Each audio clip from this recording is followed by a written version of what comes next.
morning, everyone, and happy Friday. Today is the 25th day of July. The month is almost done. By next week is Christmas. But welcome to Creative Voices, and thank you so much for tuning in to episode 11.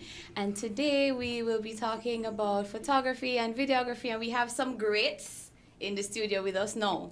Disclaimer, St. Kitts Nevis has a lot of people doing photography and videography, and the studio is only so big, so please, we had to do it bit by bit. So with us this morning, we have Garth Archibald. Good morning, good morning. Morning. We have Cleon Bradshaw. Good morning. And we have Jadian Sutton. Morning, morning. All right, so we're going to get more into their story, but before that, and my name is Lorianne Peart-Phillip, and I'm your host for today. But before we go any further, we want to say thank you to our sponsors. So for hour one, we have Rams, the Good Food People. You know, they have several locations. And currently for the month of July, they have their monthly specials, their weekend sales, all that sorts of good stuff. And if you are into wines, their Smoke and Booze locations has a special going on until the 31st of July on select wines. So you can find more information on their social media page. You can check out the Smoke and Booze outlets and get your discounted wine. And another sponsor for hour one is TDC. You know, together we succeed. And of course, you have TDC Financial Services. If you need a little cash for the summer, you have the automotive division if you want to upgrade your wheels. Lots of good things. So let's just pause, have a word from our sponsors, and then we'll get right into it.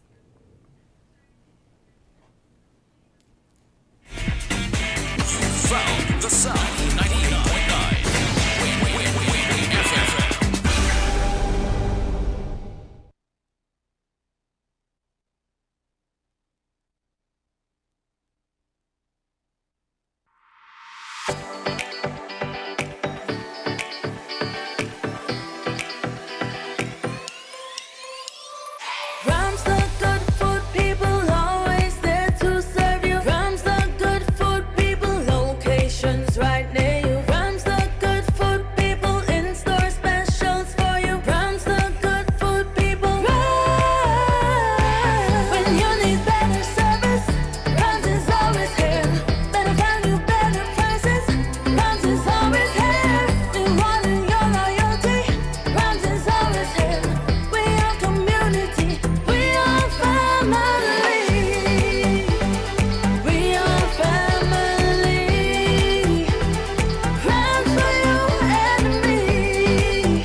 The day with a summer loan from TDC Financial Services. Whether it's vacation, home upgrades, back to school prep, or even a little treat for yourself, borrow up to $65,000 unsecured with low rates and flexible terms. Apply today at TDC Financial Services, Central Street, St. Kitts, or Main Street, Charlestown, Nevis. Don't miss the sunshine. Let your summer plans sail smoothly with TDC Financial Services, where money is made easy.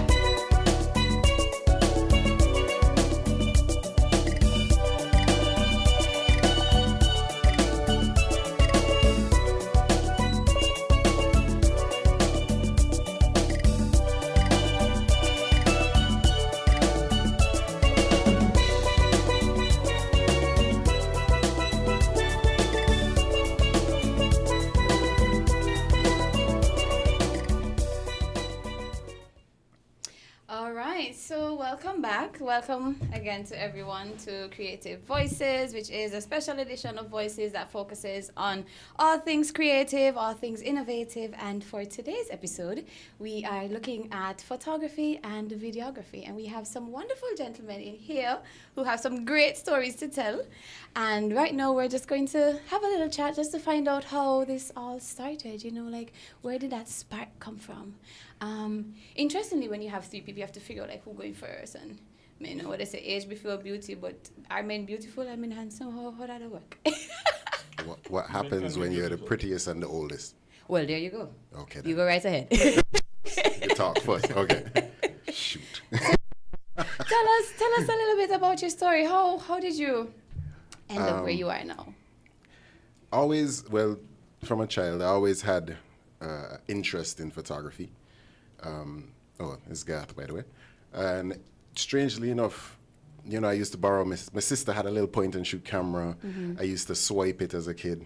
No, this was in the days of film photography, so you had to swipe the camera and swipe a roll of film or beg mommy to buy you at the time it was like $14 for a roll of film. And that's a lot of money back then, no? Yeah, in the early 90s, late 80s, early 90s. So essentially, get it, and once you've already bought the film, loaded the camera, done what you're doing, you then had to go and develop the film and all that fun stuff. And that's another $30, $40 that as a child you don't have.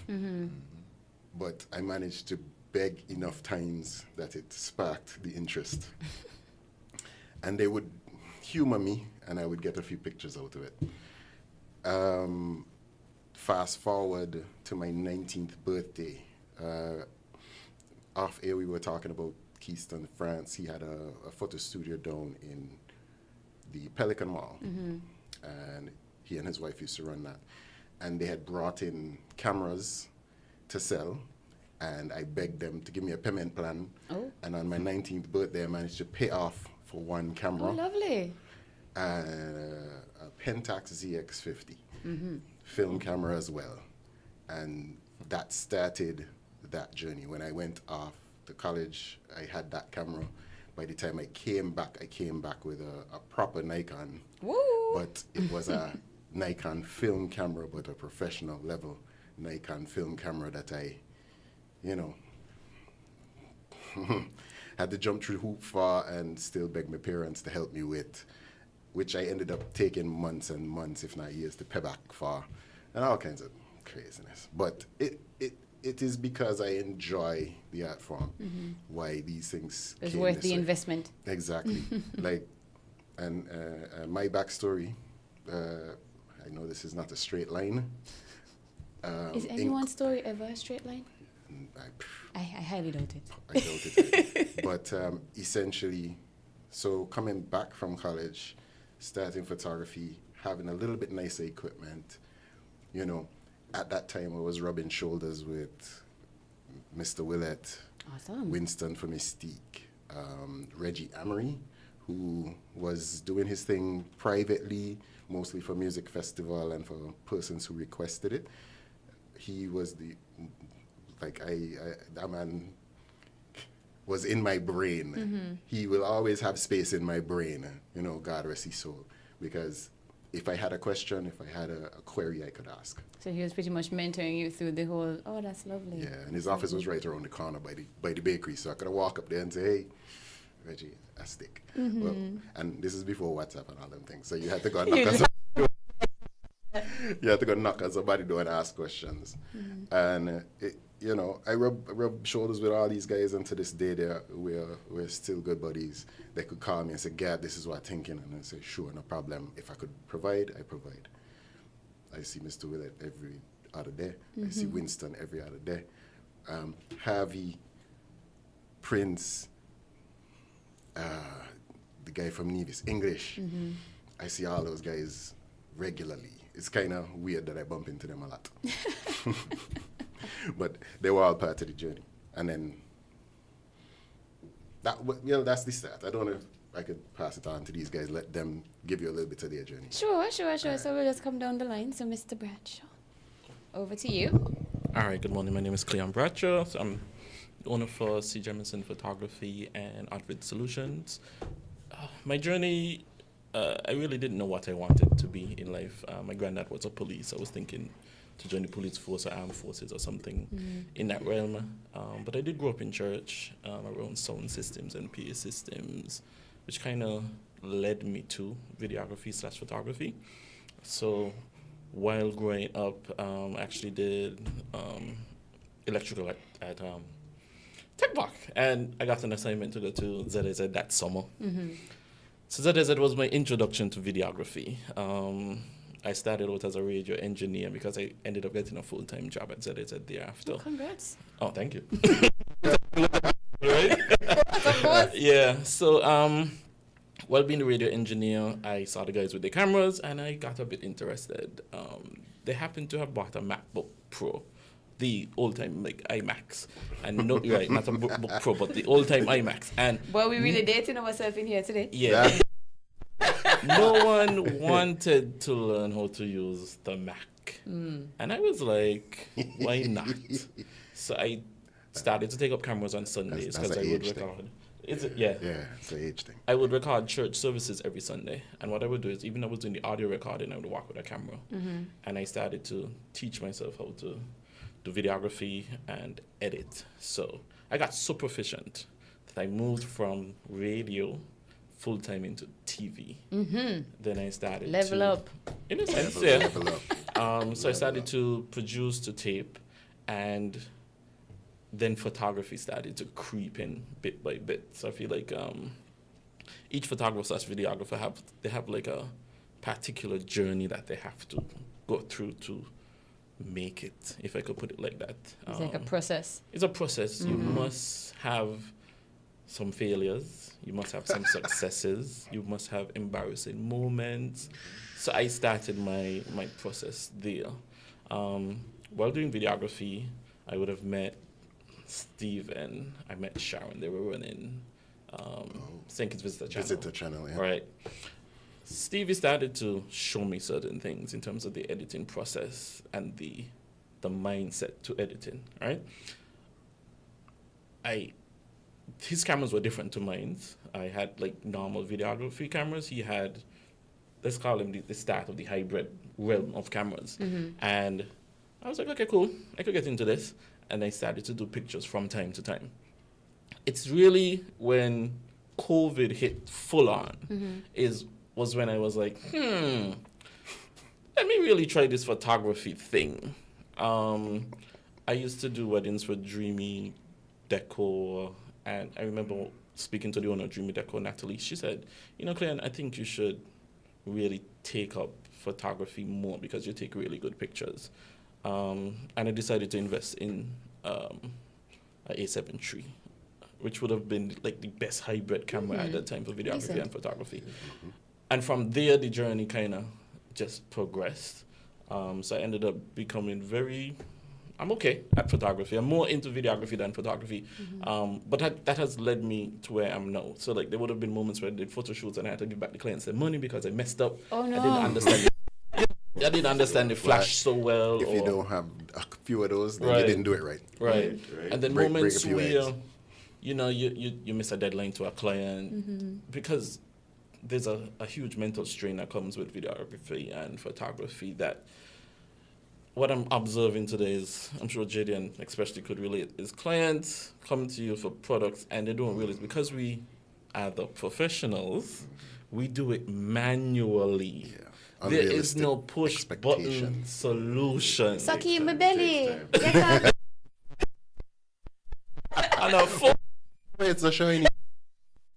Your forehead so big, Right. you're born so. So on a Jesus, phone, you would they take some videos on a phone and it comes out nice. With photography, videography, it's very manual. Every movement, we think about every action, and we have to create moments to bring about beauty and the mindset of keeping the mind eye engaged in what the viewer is seeing and telling a story. So there's a whole process. But that is my start story, and I'm not going too much into theory, but I'll pass it over to JD. Yeah. All right, so before we get to Jadian's story, we'll just take a quick break and we'll come right back.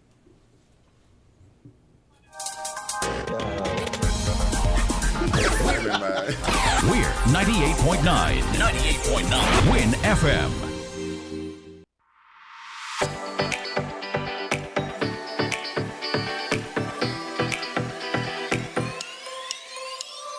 Rhymes look good, food people always there to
Insurance Company Limited.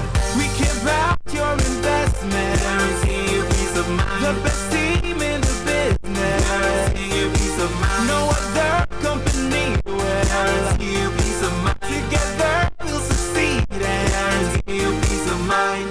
TDC Insurance Company Limited, where you get more coverage for less.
Welcome back, everyone. Welcome to Creative Voices, episode 11. And today we are in the world of videography and photography. And our guests were just sharing with us their story, how it all started. And we're moving on to Jadian Sutton. So go right ahead. Tell us about how you ended up here.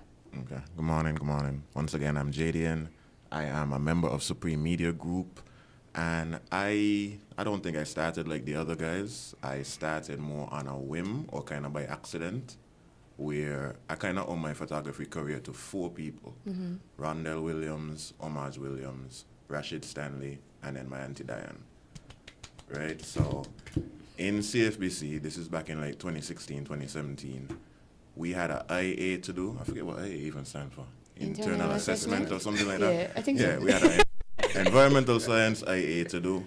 We had to take pictures for some kind of project. And for some reason, me and Rondell was like, let me get a real camera to take the pictures, not just like, we had terrible phones back then. We had like some Digicel, something, Alcatel, something. Mm-hmm. But we just wanted a real camera. And Omaj had a camera that he didn't really use that much. I think he was from like his grandfather. So then we borrowed the camera, used it all day on this field trip, took photos over Frigate Bay. Mm-hmm. We went over Marriott by the pond, by the golf course. And we take some pictures all day, and we kind of fall in love with it. We were just fooling around, taking pictures of different classmates, different birds, and all kind of different things. And then around the same time now, we met Rashid. Mm-hmm. So Rashid was the president of the Precision Media Club at the time at CFBC. So then Rashid kind of invited us to join the club. I think it was kind of a fresh club, not many members. So we joined the club, see what the club had to offer, and then we kind of just got wrapped up in the whole photography world, right? So now we're attending club meetings, we learning different things about photography, we're doing these practice shoots and all kind of different things. And, I forget one person, I owe to one other person, Daryl Grant. Okay. Through Precision Media Club, we met Daryl Grant, right? So then that just kind of opened up a whole different world to me now, because Daryl is so creative. He right? is, yeah, Daryl for sure. is so creative. When I saw Daryl's work, I was like, wow, you could do this? And he makes it look so easy. Yeah, and he just explain it to you like crazy. It's something so simple, but it's like, you could do this with photography. This is just a picture with light, and that's it, editing. Sorry to yeah, stop. Daryl is Daryl crazy. is amazing. Daryl is really crazy. But that kind of just opened up my eyes to the possibilities and kind of just make me want to dig in a little deeper. Mm-hmm. So then fast forward a little bit, Rashid is graduating CFPC, so he's no longer a student there. So he needs somebody to take over the club. Mm-hmm. So then that's where me and Rondell come in. So then I become the president of the Precision Media Club, Rondell the vice president. And now we barely know a lot about photography. We barely know things about photography, but we know teaching 20, 30 people or something about photography, trying to just like, we learning on the side and then coming back to teach people the same thing we learned just last week and so. But then we run in the club, that's like a year or two. We graduate CFBC. Now, through Daryl, I know Daryl is working at Modern Elegance. I learn of an opportunity now to apply for a job there at Modern Elegance because they have an opening. So I send in my resume. Initially, they did not take me on. Oh no. They did not take me on at all. They vaguely knew who I was because of my mother, but they did not take me on. And then a second time now, they put out an opening or something like that. And then this time, they actually gave me the interview. Daryl vouched for me. I got the job. This was in 2019, and that really kickstart everything because Modern Elegance does everything in St. Kitts you could think of. Yep. Weddings. I didn't even know people took pictures for funerals. Weddings, funerals, birthday party, different dinners, events. Basically anything you could think of. Studio photography especially. That's where I really got my start in terms of learning lighting, learning how to deal with clients and going to meetings and all of that. So I have to really thank those 5 people for my start, really. Daryl Grant, Rondell Williams, Omaj Williams, Rashid Stanley. And, man, even mention how my auntie Taina, sorry. Go right ahead. Because we couldn't always borrow Omaj camera all the time. My auntie also had a camera that she never used. A Canon T2i. That was my first official camera. Canon T2i, right? Yeah. It was really nice at the time, and we just used to go everywhere with it, me and Rondell. So that's why I really had to thank my auntie for that. Nice. Big up, auntie. Yeah. Big up auntie Nanny. Yeah, and a little inside story. So Jadian and Daryl Grant were the people who covered our wedding. Well, my wedding. So we really got some real good shots, some good memories. Yes. Thanks for that. Round Really of applause, appreciate round of it. Yeah. So we're gonna roll into now your brand. So we have Supreme Media Group, we have C. Jamison, and we have Create One Media Studios. So in the reverse order, Jadian, I know you just spoke, so I'll give you a little time to catch yourself. So we'll come in the middle here. We go so. Sure. So tell us about your brand. Okay, so the brand is C. Jamison Photography.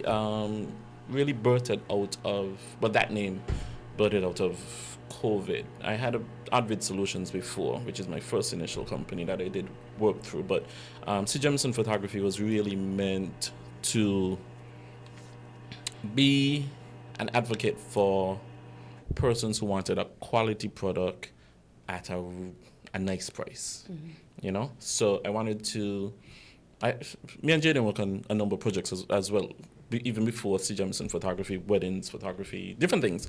And I was like, how can I meet the clients that may not be able to hit a certain price point, but they want to have a nice product. So I kind of curtailed C. Jamison Photography to be that for the community. So I started out doing graduation shoots.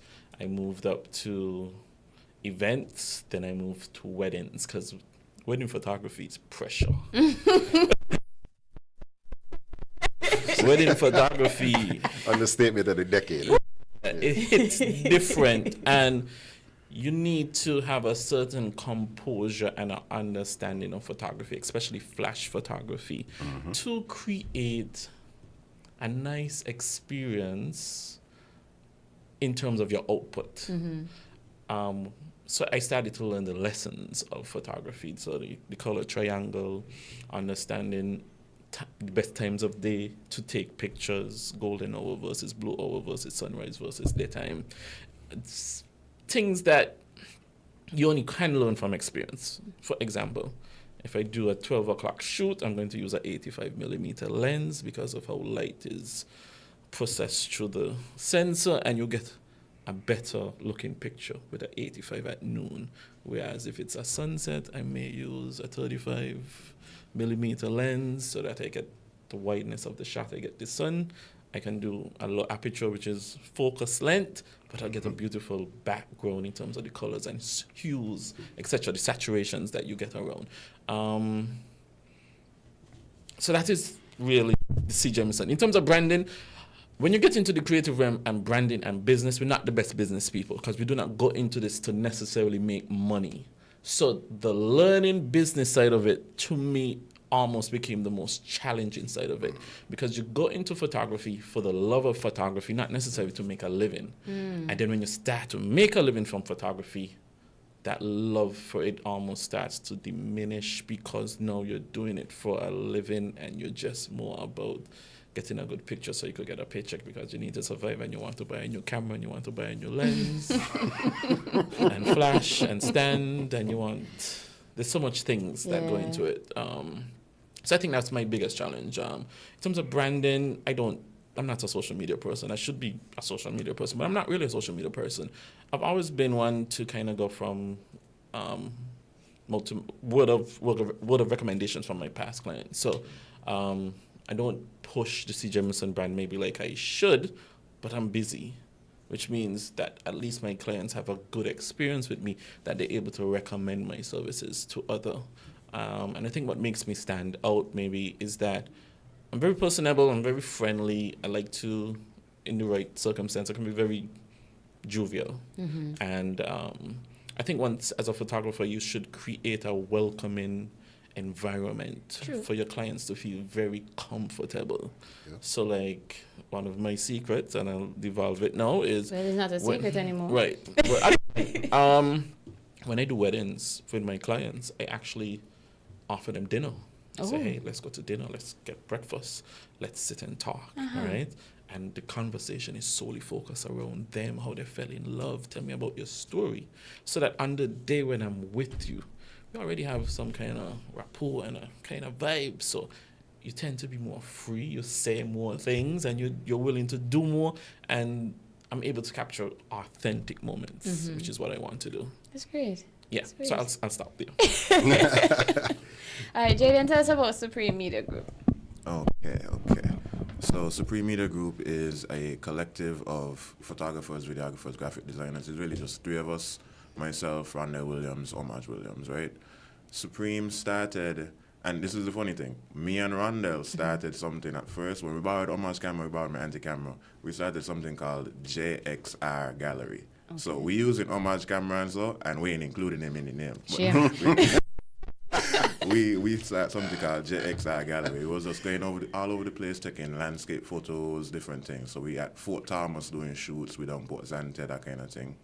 Then we decided to bring in Homage and make it an official thing. We make a group chat, we stir up like a whole day basically all night, and we run into a list of names. Like, what name would hit here by? Like, we got Imperial Media, we got something Empire Media, all kind of different names we're coming up with, and then somebody said Supreme, and we was like, this name gonna stick by. I like this name here. So then we landed on Supreme Media. We did a rebrand recently where at first it was Supreme with the E's, we took out the E's just for personal reasons. But in terms of the brand, we have a motto called pushing the boundaries of creativity by any means. And I feel like that's what we're really all about, in terms of we try to put a little more effort into things than other people would. We try to make it, we want things to be hard to do, but we make it look easy, basically. Okay.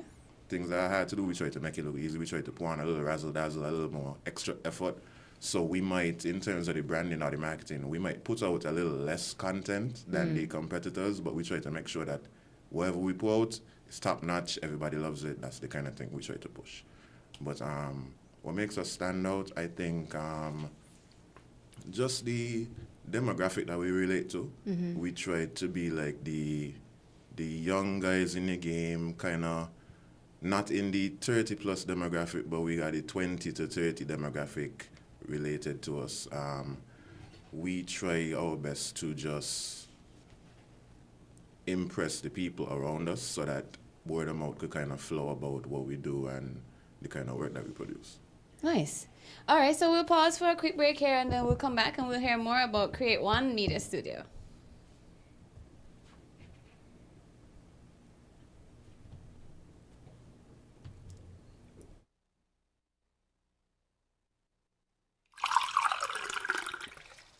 Hey, have you heard about the water shortage in our area?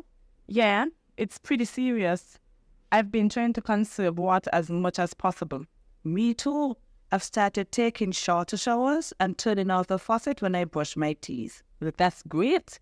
Another way to save water is to fix any leaks in your house. Oh, I hadn't thought of that. How much water can a leak waste? A small leak can waste up to 20 gallons of water daily, which can really add up over time. Wow, that's a lot. and have to check for any leaks in my house. Another good tip is to only run your dishwasher and washing machine when they are full to save water and energy. I'll keep that in mind. It's important that we all do our part to conserve water, especially during this shortage. We're different. We're 98.9. 98.9. Win FM. Heritage matters to me. Heritage matters to you. Join me, Percival Hanley, this coming Friday and every other Friday at 10 a.m. to 12 noon for Heritage Matters on Win Media SKN 98.9. Heritage matters to me.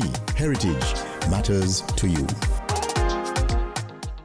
Building supplies, electrical supplies, furniture appliances, carpets and tiles. It's the company where you can get it all. All at TDC Home and Building Depot. From lawn and garden, the TVs and stereos. All at TDC Home and Building Depot. Come on down, get what you're looking for. It's all at TDC Home and Building Depot.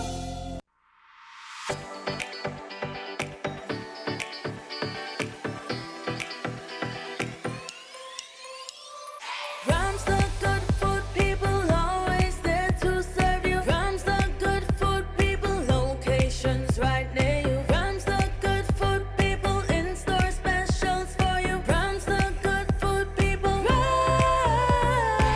When you need better service, Rams is always here. Better value, better prices. Rams is always here. You want your loyalty. Rams is always here. We are community. We are family. We are family. Rams for you and me. We are community. Rams for you and me.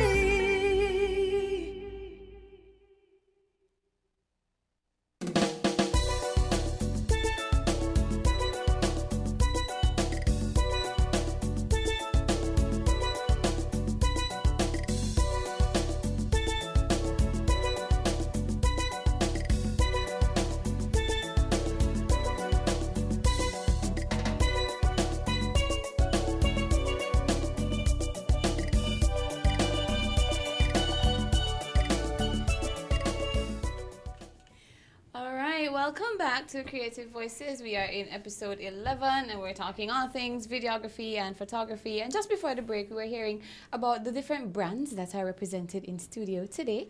So we'll go right over to Garth and he's going to tell us about Create One Media. All right, so Create One Media started. No, I used to do photography before as just Garth Archibald photography. And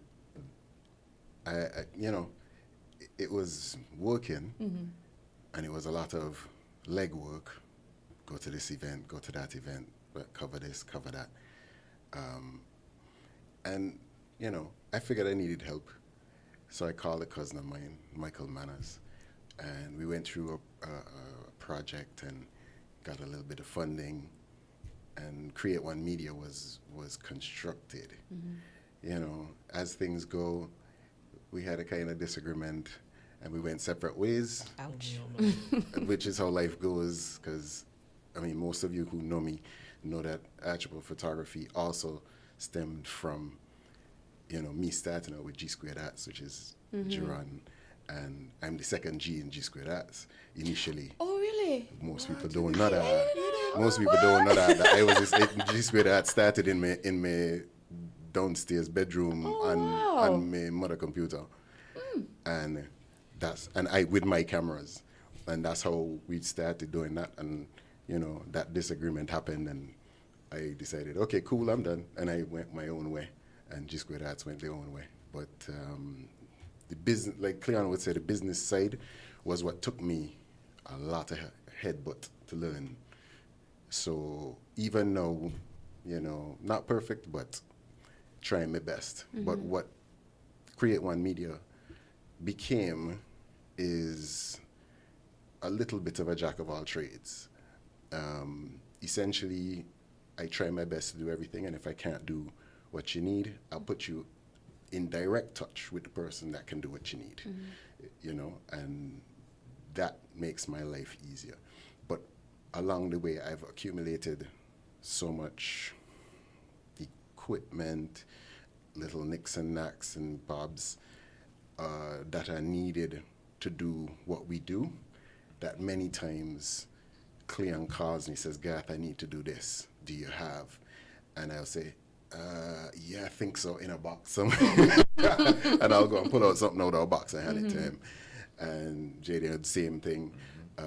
My studio is up there, and that studio space isn't used 24/7 for what I do, because I can't book that many jobs day to day. Plus, I understand a little bit. I operate a little bit differently.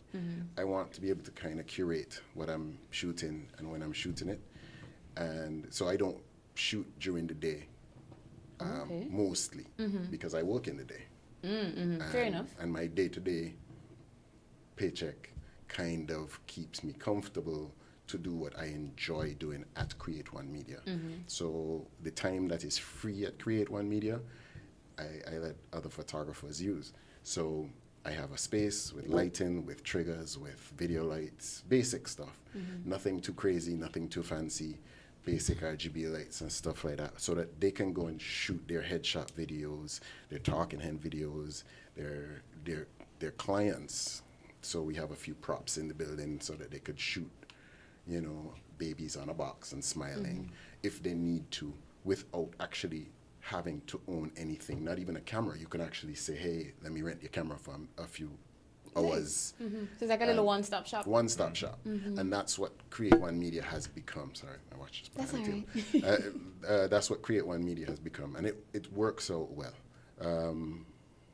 Like Cleon is saying, sometimes you just think of it as, well, I need a meal today, but I prefer not to think of it like that, which is, I prefer to enjoy the photography, enjoy the videography, you know, laugh, joke with all your customers, and you know, if you get a paycheck at the end of that, fine. Then, and that paycheck just helps you accumulate a little bit more so that you can then provide more.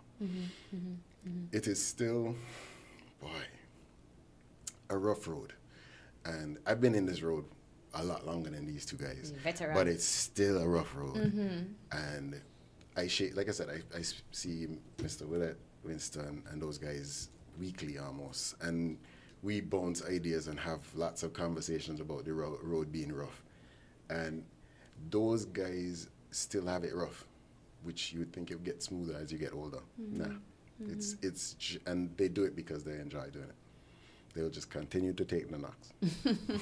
Yeah, and they said the race is not for the swift, but who can endure. And I must say, based on even what we've been hearing right now, we've endured a lot. Oh. So, boy, I mean, just keep trucking along. So while I have you, Garth, is there anything in particular that you would say is your favorite, like a type of shoot? Like if your favorite thing to do is maternity shoots or funerals, or in all your years, is there something that you, favorite I think is the best Favorite. Is it possible to have two favorites? It is possible. Is you know? Because really and truthfully, like, I enjoy energy, and I really do enjoy, like, years ago when Music Festival first started, right? As G Squared Arts, we started shooting Music Festival for the committee, and that was, I enjoyed that to the max. I not only I've met 90% of these artists prior to the music, them hitting the stage. Like my favorite artist I would have ever shake hands with is John Legend. I'm jealous. Hold up. I have a picture of Chris Brown when he came here at 16 years old. Wow. On stage. Ooh. Yeah, I think I got it in my phone somewhere. You should print that. Right? I've rubbed shoulders with Beanie Man so many times when he's here that Beanie Man does laugh and be like, oh, photographer man. Right? Hold up. I've had Movado's social media guy steal multiple Movado pictures from my Instagram. Hold up. He did it to Bijan as well, right? Okay. And Bijan complained and Bijan complained. He did it to me and Bijan and George. And we all just kind of laughed initially. And then Bijan got really upset. And here's why. Because his social media guy posted it and didn't say a word about St. Kitts. Erased every single St. Kitts logo from the image that went viral. Ouch. Yo! When Bijan pointed that out, St. Kitts went off. Crazy. On social media. Complete insanity. Because we were like, nah, Mavado, we just paid you $2 million. You better not disrespect us like that. We didn't pay him $2 million. Well, probably not.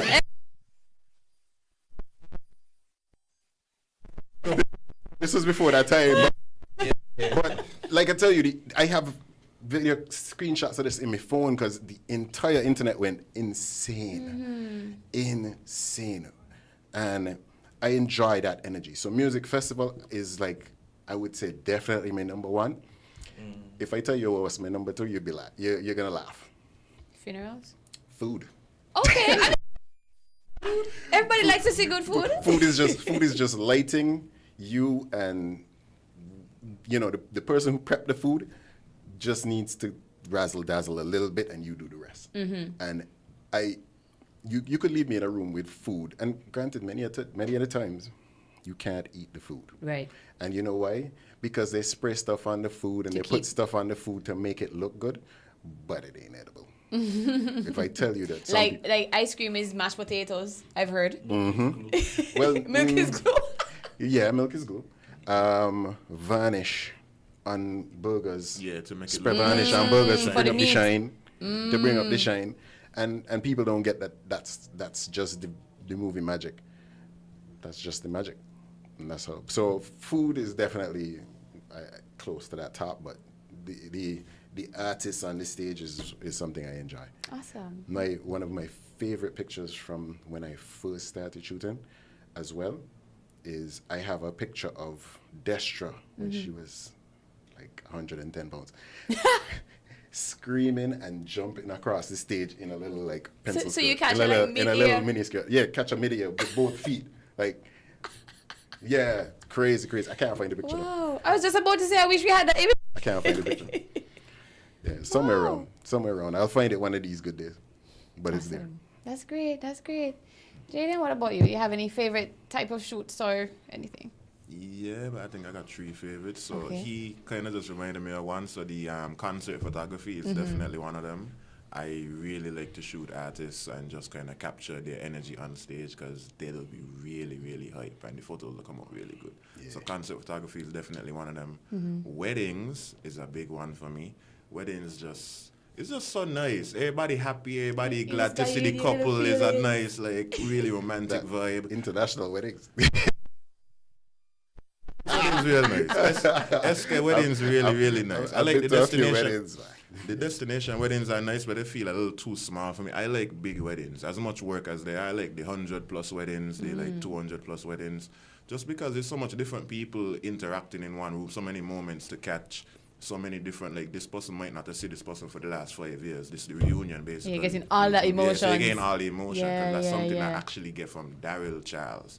He said, we try to evoke emotion in every shot, especially for weddings, and that's what people used to come to Modern Elegance for.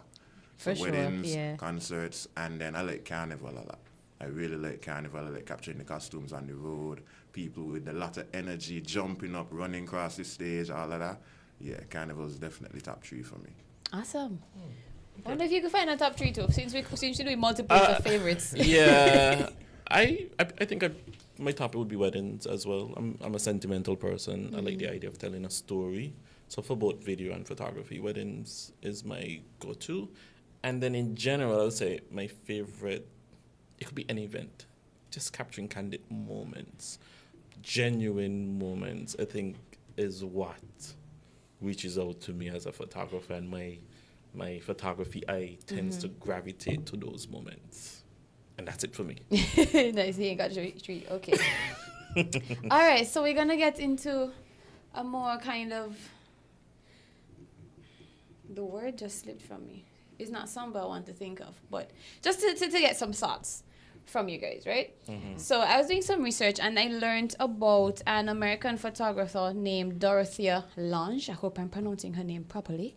And through her work, she pretty much influenced the whole idea of documentary photography. So she was mostly around between 1929 1939 during the Great Depression, where everybody's sad and unemployment is high, poverty, we're suffering, we're struggling. So she did a lot of people and maybe a few landscapes, just capturing the environment in that era. And what she said was, and I'll quote her, she says, "To know ahead of time what you're looking for means you're only photographing your own preconceptions, which is very limiting and often false." To know ahead of time what you're looking for means you're only photographing. Why am I twisting up on that word? Preconceptions, which is very limiting and often false. Now, this was a quote from years ago, but do you think that in any way that can apply to modern day videography, photography, in terms of going in with a preconception? Who wants to go first? The statement could definitely apply. I actually agree with the statement, but in photography nowadays, you kind of have to tell a false story. That's kind of your job. How so? No, just because, yes, you're hired to capture exactly what happened, but sometimes exactly what happened is boring. Or sometimes exactly what happened, it doesn't look good. So now you have to kind of dress it up and tell a different story. Or it's lame or it's silly. So yeah, Because he's right. at weddings, one thing I know about weddings, something always goes wrong. Something always goes wrong. Wherever you think fully covered, something gonna go wrong. The bride might be late, something might happen with the food, something might happen with the pastor, this, that, something always goes wrong. And then you have to now tell the story differently so that people don't remember the thing that went wrong. You don't want to give them an album that every time they see the album, they're thinking, but hey, the table mash up or the disc drop or whatever happened. They kind of just omit that from the story so that they only remember the good parts. So I agree with your statement about how you're only capturing your preconceptions and it's kind of telling a false story, but sometimes you have to tell a false story. If I could interject, I mean, she's speaking to documentary photography, so it's a different style of photography altogether. For documentary photography, I feel like as a photographer, once you get into an environment, your goal is to capture the authenticness of what is happening within that moment. So modern photography, if I could term it that way, we're more about creating moments, especially for weddings in particular. But any event, as the photographer, you have a responsibility to guide your client, in a sense, to capture the correct type of picture. So we have to pose, we fix the tie, we fix the pin, we fix everything to do our best to ensure that the picture comes out as nice as possible. I think what she's speaking to is just the authenticness of each moment.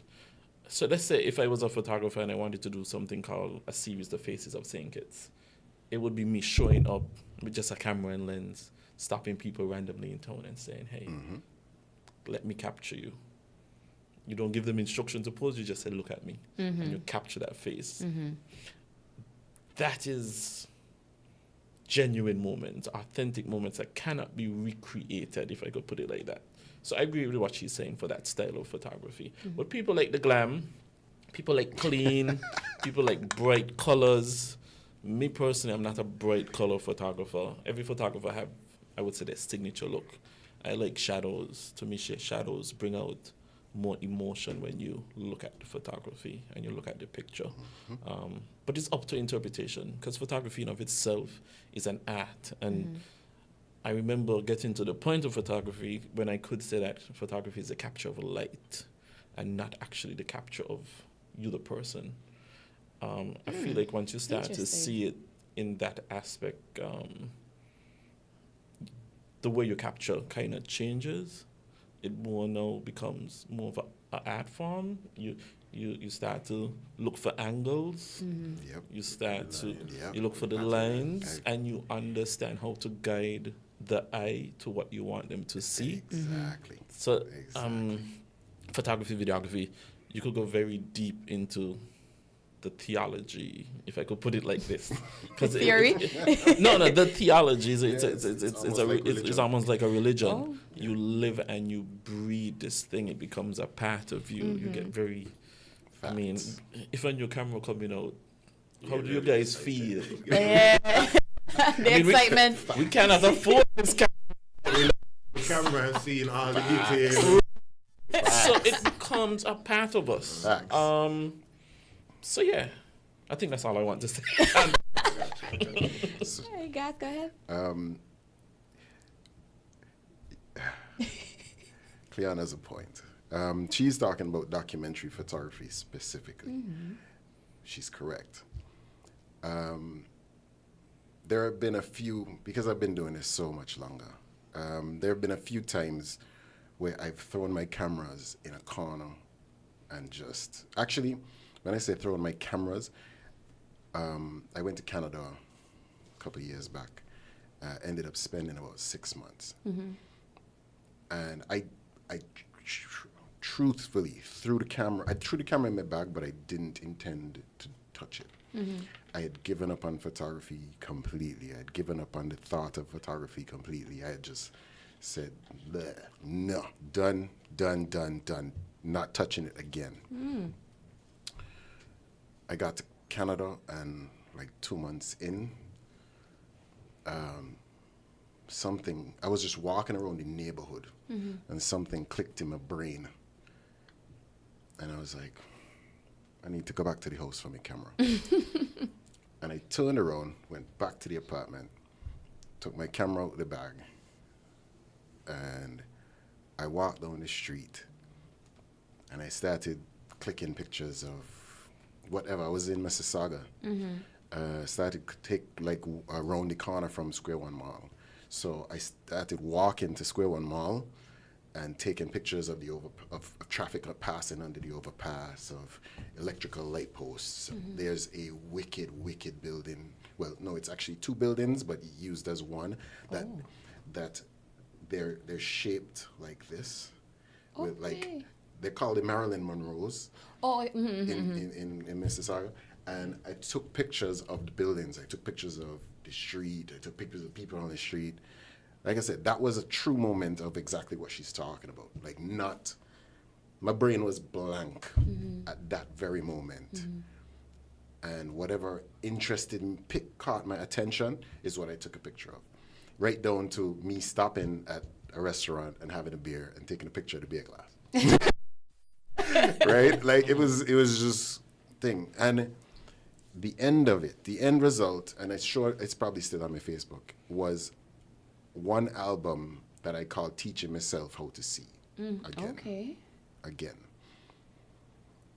And that one item triggered me. And like he said, it's not, it is theological, if you want to call it that. I don't want to compare it to God. I just wanted to understand that we do this for the love of it and not for monetary gain, not for anybody external to us, not for the people around us to give us praise, none of that. Every single one of these guys, and I know that all of them personally, enjoys this. You could put us on a desert island with nothing but a camera and solar batteries. Camera cats, and we would just done it because that's what we do. We enjoy doing that.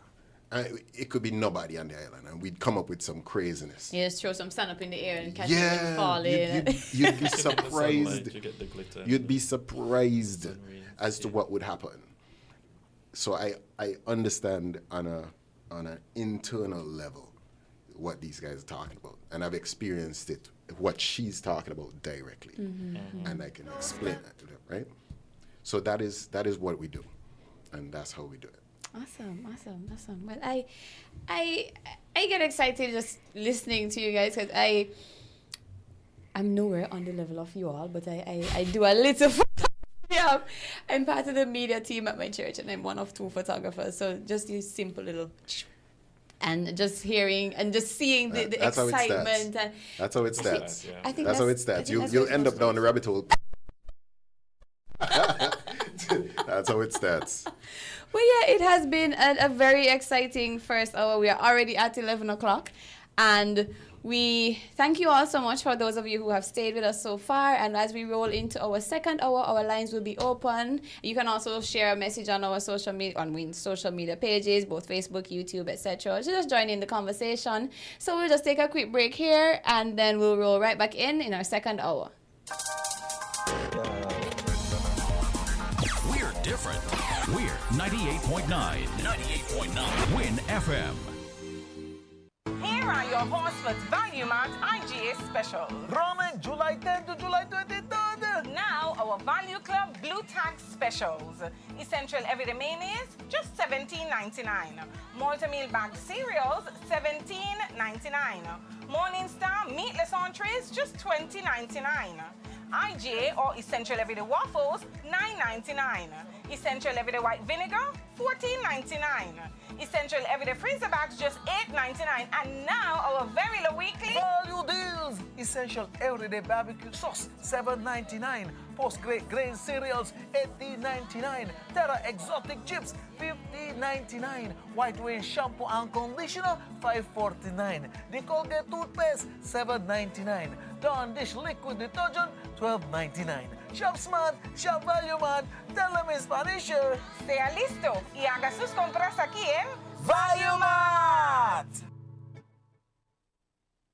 Flow customers, unlock big prepaid rewards every time you activate a prepaid plan. Activate a 7-day plan or higher and earn points towards your rewards. Activate again, earn even more points. Activate next week, well, you get the picture. The more you activate, the more extra data and prizes you earn. Get in on the big prepaid rewards. Dial *129 or visit topupflow.com to activate a prepaid plan today.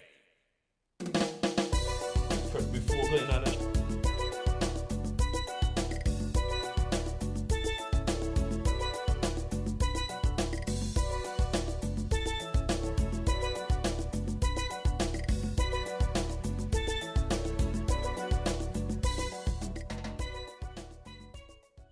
All right, welcome back everyone. Welcome to episode 11 of Creative Voices, and today we are talking about videography, photography. We have three of many of these people in St. Kitts Nevis. We have Garth Archibald, we have Cleon Bradshaw, and we also have Jadian Sutton. Now for our second hour, 11 to 12, we have three sponsors. We want to say thank you to Flow. Flow keeps your rhythm flowing, and they have a promotion going on now where you can get extra data when you top up. So for all the Flow customers out there, you can find out more information from Flow, how you can get your extra data for prepaid. We also are grateful to SL Horsfords for their sponsorship of the second hour, and they have a Culturama savings special coming up. So from July 31st to August 2nd, you can get up to 25% off on discountable items at their participating stores. And Horsfords Automotive has a sale that is going for 2 months long. So starting today, July 25 to September 25, there are so many specials that they're giving away on in their automotive division. I have to actually read it to tell you how much you get in here. So it's no down payment. You have free bill of sale for the finance customers, free registration, 12 months free servicing. Servicing alone is expensive for a vehicle. Up to $8,500 off all models. And on top of all of that, you can get up to $1,000 in free gas or groceries. That's a lot. That's amazing. Wow. So between today, July 25, to September 25 at Horsfords Automotive, go on down and get yourself a new vehicle, and you can get all of these things for you. And also our third sponsor is Bougainvillea Books and Gifts, which is a beautiful boutique book and gift store located in the Shadwell Great House. They focus on Caribbean literature, Caribbean gifts, Caribbean treats, art, everything, lots of good stuff. And interestingly, we also have, I say we because I work there, but there's also an in-person book club that is meeting tomorrow, and we meet every quarter. So if you're interested in reading Caribbean books and having a community to chat about, so the next session is on the 27th of September, so you have time to read. So you can head up there, get your copy for the next book club, and just enjoy it. So we want to say once again thank you to our sponsors for our 2 from 11 to 12. We're winding down, but the conversation has been so interesting, so exciting, so entertaining. And off here we were discussing the price of videography and photography. No, while that was not one of my scripted questions, we feel it is very important to shed some light on this topic because yes, you might hire a photographer, a videographer to cover your event and you're wondering like, well, why are they charging me this? So we have some people in here who can share with us, not necessarily in too deep of a detail, but how do you come up with your pricing strategy, or what are the factors that you have to consider in terms of that? So we'll start with Cleon. Okay, sure, no problem. So the business side of photography, videography, I think it's can be challenging initially once you get into this field. However, we charge by the hour. I like to tell clients, we charge by the hour. Once you call and we show up, whether you use me for 15 minutes, 20 minutes, 45 minutes, it's an hourly rate, right? That's something to note. But there is an entire process that goes into, and there's a number of requirements that is needed to provide a picture or a video to a client. Time is money, and money is time, in the most literal sense. So once a client calls and we're booked for a job, you wake up, you mentally prep, you shower, you drive, you get on location. Generally before the hour begins, I like to be there at least for weddings. I come an hour before. For normal jobs, it's a half an hour before. And we just look around, we see, and we start to scout, etc. Sometimes we go in advance and we scout. Once the event begins, we start to capture pictures. Now, a video card might cost you 60 US. Let's be conservative, right? A video card might cost you 60 US. A camera, I think as you progress in photography, you start to buy more professional equipment. So I have professional cameras. So a camera body for me costs me around 3,500 US, right? And that's the body alone. Just the body. Just the body. No That's lens. just the body. No lens. A lens, if you go with a professional lens, a Sony lens, 24 to 70, that's 1,800 to 2,000 US. The bigger lenses will cost more, all right? And then we start to capture your pictures for the hour. There's a flash, that's another couple hundred US. And then we go home. We put that card into the computer. That costs around 3,000 US for a proper editing computer. And then we edit on a software that we pay a subscription to monthly. And then we put it on a cloud to another subscription that we pay monthly, and then we deliver it to you, all right? So there's so many things within that hourly cost, so many hours that is put in. So how I calculate it is each hour of one job that I'm on is very likely going to take 5 hours of processing, prepping, getting it ready for you as a client. So when you hire me for a 4-hour job, it's really 20 hours of time that we will be putting in to give you that end product. And you know, so sometimes clients call and like, oh, why the cost is this? There's so many things that go into it that we may not devolve to you as a client, but I would say trust the process. Most photographers, we're not trained to come rich off of anyone. We do this more so for love than anything. And there's a number of jobs that we do discounted and we do complimentary and For exposure. yeah, for exposure. It really does take a lot. I've done a lot of that. Yeah, it really does take a lot. So that's just something I just wanted to put out there. Yes.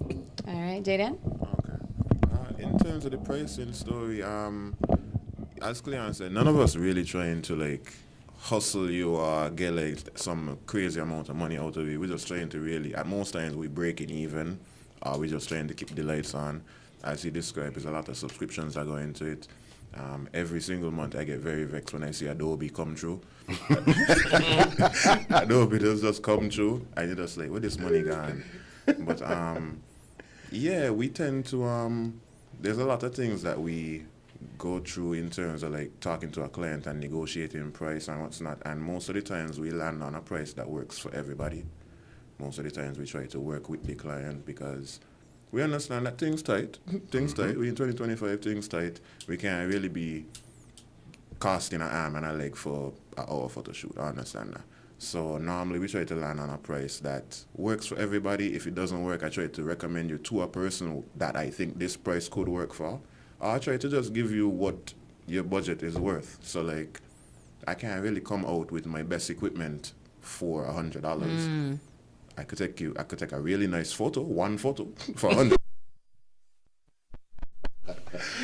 But we're not trying to do anybody dirty or hustle anybody. We're just trying to make a living. Well, not really make a living, but we're just trying to do best with what we have.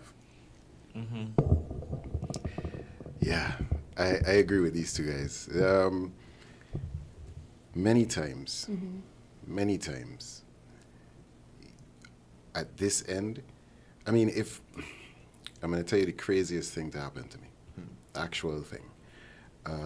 Foreigner came in to do a proposal to his girlfriend at Carambola. I know the owners of Carambola pretty well, and I use that location a lot because I call them up. I say, hey, this is what's going on. They say, okay, cool. The people were having dinner at Carambola as well, right? So the guy walked with his whole family.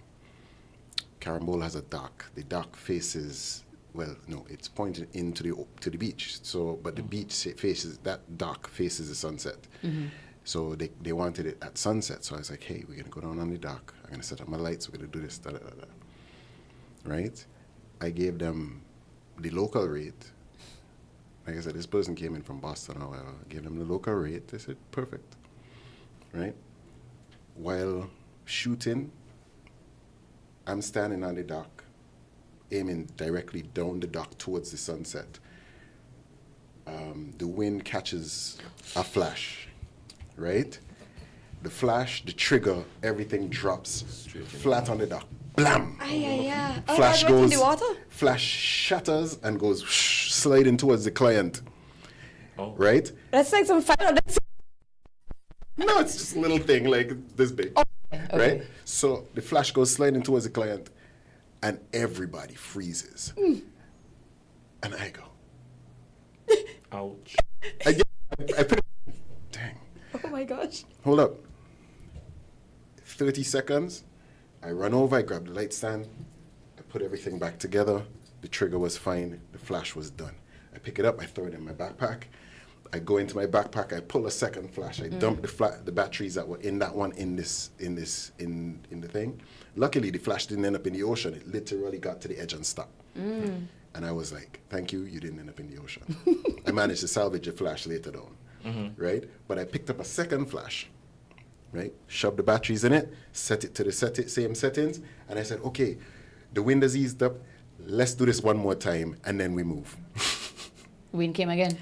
Wait. Okay, I wait. I shot, bang, bang, bang, bang, bang, bang. As the wind was about to pick up to take the second flash, I turned, I grabbed the light stand, and I said, okay, we're going to this again. And we were gone. We were gone. At the end of it, the gentleman came and he paid me. And it wasn't the guy who was getting married who paid me. It was his dad. Because his dad was so happy for him and his new fiance, right? His dad paid me. His dad paid me an extra 50 US. Okay. And he was like, I know this probably can't buy back that equipment, but it might help. I shook this man's hand so tight, right? And it was just because he saw what happened. He saw that I was prepared. He saw that I reacted quickly, and I act like it didn't faze me. You didn't panic. I didn't panic, right? Because the worst thing you could do is panic in front of the customer. True. At that point, right? And that's a panicable moment, like if that's a word. And he was so grateful that I did that, and then within a few days shot them the pictures and everything came out awesome, that he was like, wow, that was great. I've gotten a few other clients from that client. Awesome. Right? Specifically because of that. And like I said, he was glad, and I shook his hand with a lot of emphasis because I was happy that he even recognized the fact that that hurt. He recognized the fact that it hurt, and that's the thing, and that's what we're trying to do. If I walk into a venue and my camera dies, which had happened in the middle of a carnival function with no other camera when I was getting paid, and then I have to call somebody and say, bro, let me borrow your backup. That is a pain that most photographers understand on a one-on-one level. And customers will never understand that pain. The same Canada experience where I told you I was giving up on photography. I got to Canada with one camera, and I only got that camera like maybe a few weeks before I went to Canada. And that was because I had broken the other 2 cameras that I had unintentionally. And I managed to scrape together to buy a little bangabout and throw it in my bag. And but because I had to work so hard just to get that, I was so frustrated and angry. I was just like, man, forget this. I'm not doing this anymore. Is it really worth it after all Yeah, that? exactly. You think to yourself, is it really worth it? But after you fight through all those trials, you get to the end of that. That's just one leg of the journey, right? When you make the conscious decision to move forward, when you make that conscious decision to move forward, that's when you know that this is your decision. You're not, you know what I mean? And you continue down the road. I now have 5 or 6 cameras. If one breaks, I toss it in a corner, I grab another one, and I continue. Yeah. Awesome. Well, gentlemen, thank you so much for sharing so far. We're going to take a quick break, and then we'll come right back. We're different. We're 98.9. 98.9. Win FM. Ready to save while you build? Now you can at Builder's Paradise. Yes, shoppers, build up your Value Club points at Builder's Paradise. That's right, Value Club members and shoppers, your favorite frequent buyer club is now available at the home of hardware and more. Whether you're laying tiles, painting walls, replacing doors, upgrading windows, or fixing up your home, every purchase at Builder's Paradise now earns you Value Club points. Enjoy exclusive benefits like discounts on thousands of items, special savings for seniors, instant deals, quarterly rebates, plus an extra up to 2% off every quarter. Shop more, save more, earn more, only at Builder's Paradise. Don't miss out. Start building your rewards today with Value Club at Builder's Paradise, because every bolt, board, and brush brings you closer to bigger, better savings. Terms and conditions apply.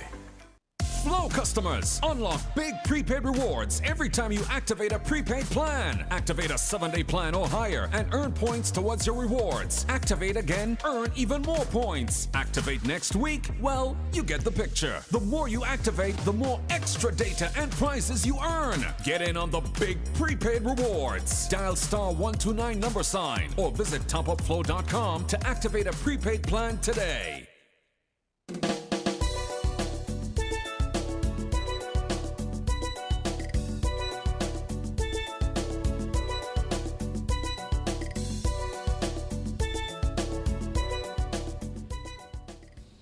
All right.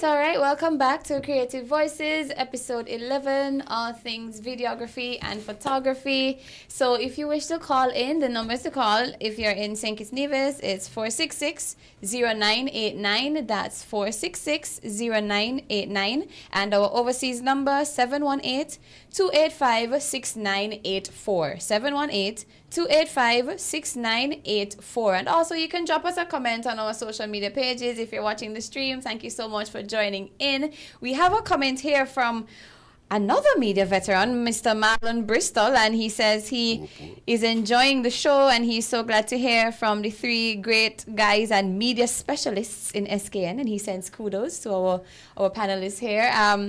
We do a lot of talking off air, people.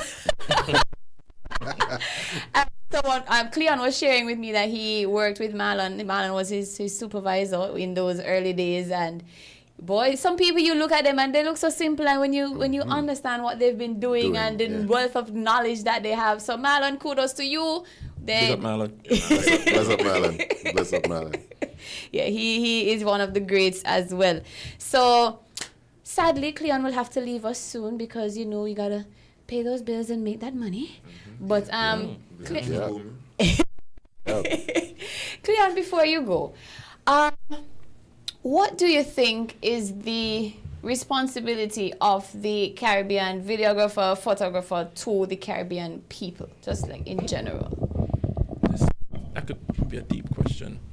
Our responsibility is to tell the history, in a sense, and to capture the story. I remember when I was young, a young videographer coming up, I always wanted opportunities where I could capture things in a documentative way.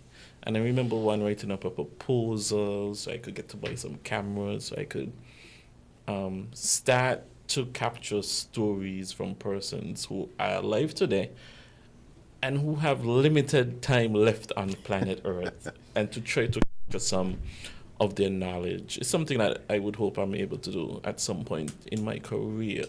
But for sure, we do have responsibility, because there's no other way. How can I put it? So the days that we live in, once you put it out there, it's always out there, right? But one of the beautiful things about our industry is that once we capture it and we put it out there, it's there forever. Yep. Which means that the work that we do today has the potential to impact people way past our point and time on Earth. In that sense, if we are to take our roles seriously as the true storytellers of this time that we live in, then that should be almost like a mandate as a part of our giving back. Yep. Because I feel like no true success is success if you are not giving back. Fair enough. Okay.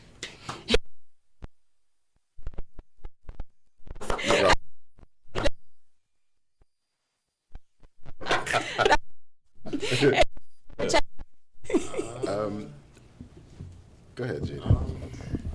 The only other thing I would mention that we're possibly responsible for is, as he said, telling the story for sure. I think you could tie that into tourism in a way, where I know a lot of photographers, we are into landscapes, we're into different portrait photography, that kind of thing, but I feel as though the work that we produce could be used to propel tourism in a kind of way, where we can promote our islands, our history, our culture through photography, and kind of make our mark on the world and kind of showcase what we have to offer in St. Kitts, in Nevis, in other islands.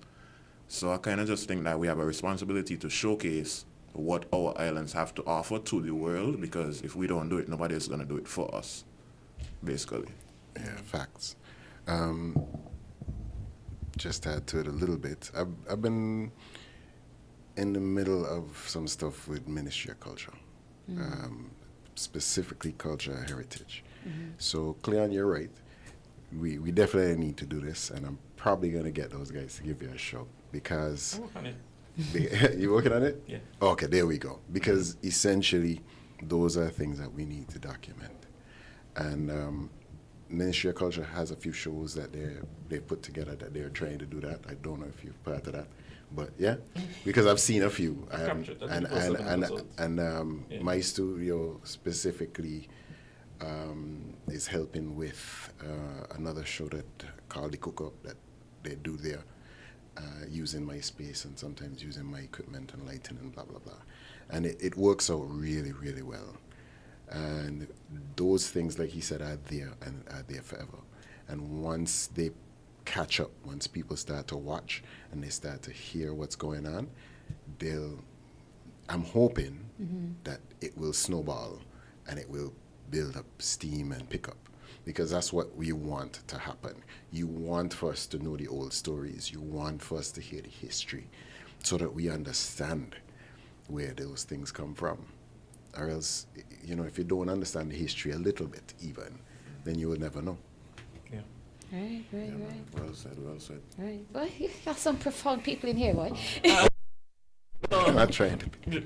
Just to say this, but because I live in Son, one of the things that I realize is that people just see a photographer as a photographer, right? So they kind of limit. Photo man. Picture man. So they kind of limit your mental aptitude almost, in a sense. Or they feel like, he's just a photographer, right? And I was having a conversation with a businessman the other day, quite successful person, and he said to me, after we spoke, he said, I thought you're just a photographer. And I was like... I just want to say, I don't think you should limit anyone based on their career choice and what you see them doing for a living, all right? Because there's so much depth to what we do in terms of capturing. And I just want to put an encouraging word out there to young aspiring photographers, videographers, and anyone who wants to, dare say, get into the realm of art. You must always remember to wake up and get up for yourself each day, and you have to do for yourself. That's one of my biggest life lessons, right? Also, do not allow anyone to limit your potential, limit who you are as an individual because you've decided to take on the art form of capturing moments. There's many opportunities that I have benefited from. And this is something we spoke off here as well. But I've traveled for work. I've done weddings throughout the U.S., through multiple Caribbean islands. Persons see your work and they want you, and they're willing to pay and bring you. Even with videography, I've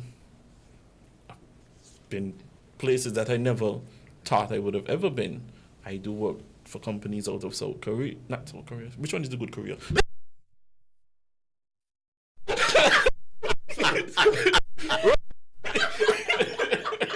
I have to make South sure, Korea, right? yes.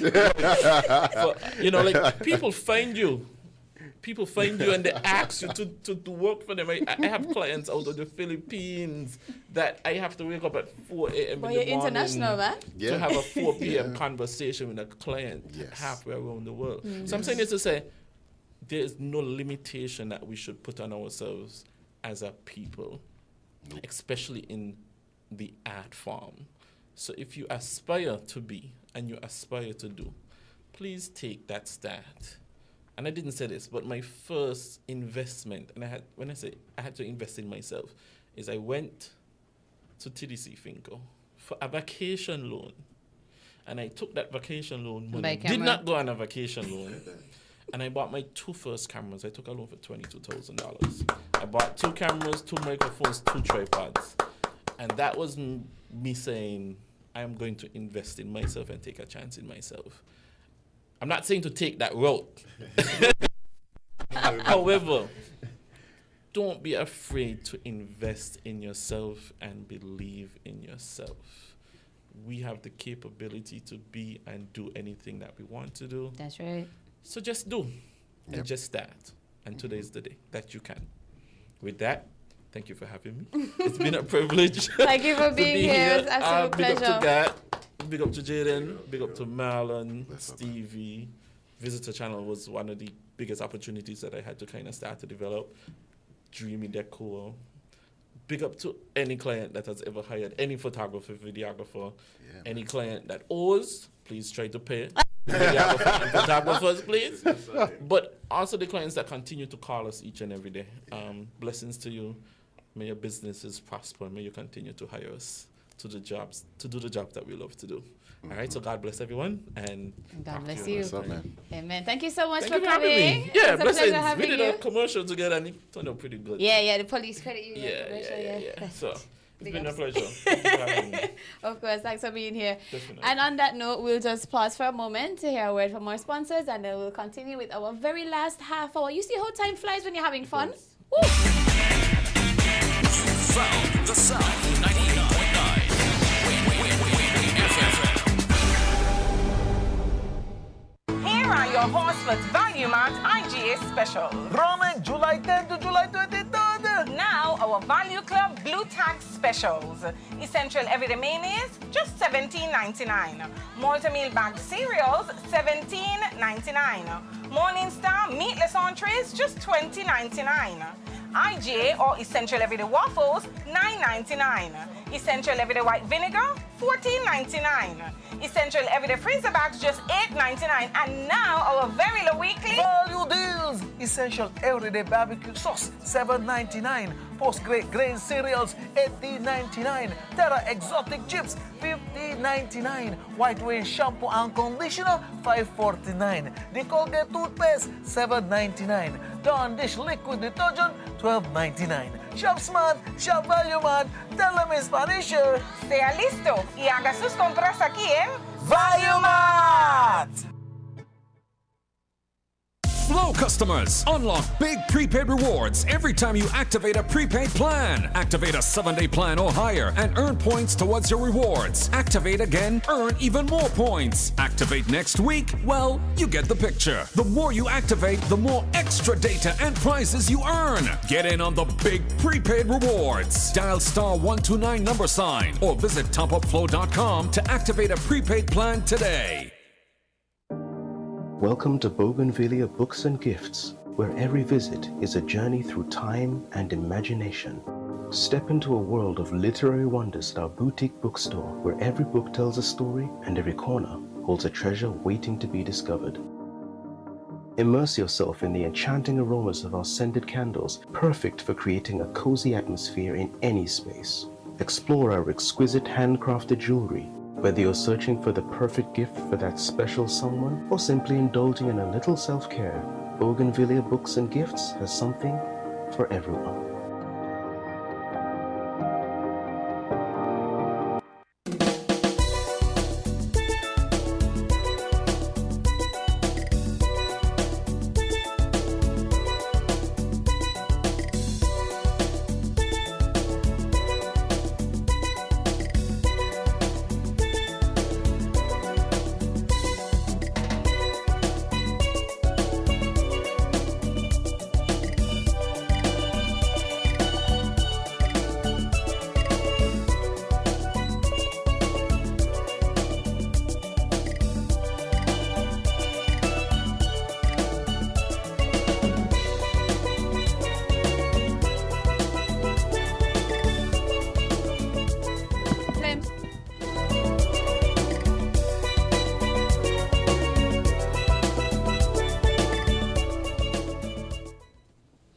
Ladies and gentlemen, welcome back to Creative Voices episode 11. We have one less person in the studio, but the energy is still good. The vibe is still high. It's a big live in here, people. It's been a wonderful Friday morning so far, talking all things videography and photography. Right now we have Gath and Jadian, and we're winding it down. We're just about half an hour remaining in the show, but there's a little insight for both of you. What is something about your creative process that people might not guess? Like they'll be like, but God does really do that when he thinking? Like something strange in your creative, well, let me not say strange, something unusual in your creative process that you think that people wouldn't guess.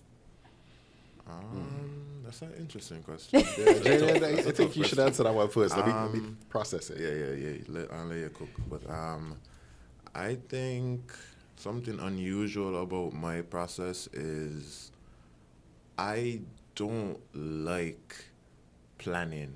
I don't like, to me, the best shoots come about when there's less planning, or like the shots that are kind of spontaneous, or like you didn't think of this initially. Those tend to be the best shots, the best moments. So I kind of love those. So I'm an in the moment kind of guy where if we're on the shoot, let's say we're supposed to be here for an hour, but I see something really cool, I might add on a little 15, 20 minutes, I'm going to do it. Those are the best things to me. That's what's unusual about my process. I like the unplanned shots. I like the impromptu stuff. Yeah, I can second that. But essentially, the one thing most people wouldn't even know about in my planning is I constantly build a reference of other photographers, other trains of thought.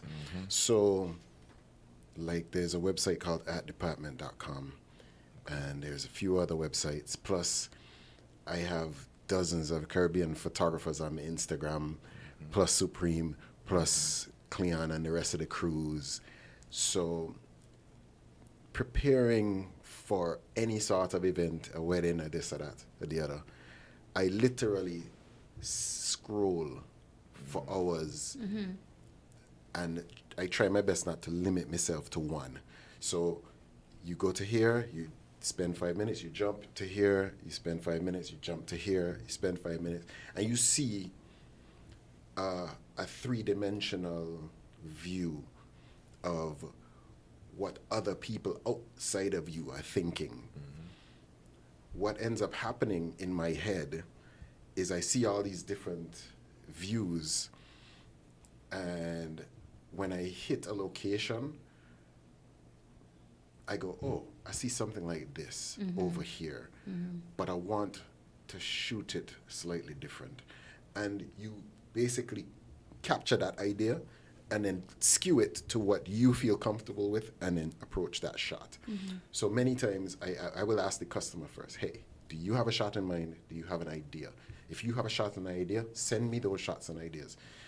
I will then say, okay, these are the shots and ideas, and we'll try to execute those. And then I will go, okay, so now this is my idea. And we spend time shooting what I want, because your idea is great, but it's something that you've already presented to me, right? My idea is something that I've pulled from referencing thousands of other images and then made my own artistic adjustment to it. So it works out. But yes, that's Jaden is correct. I probably, that extra 15 minutes to just capture what you're thinking is definitely brilliant. necessary. Is brilliant. It's Yields something great you results. have to do. Yes, it does. Yields great results.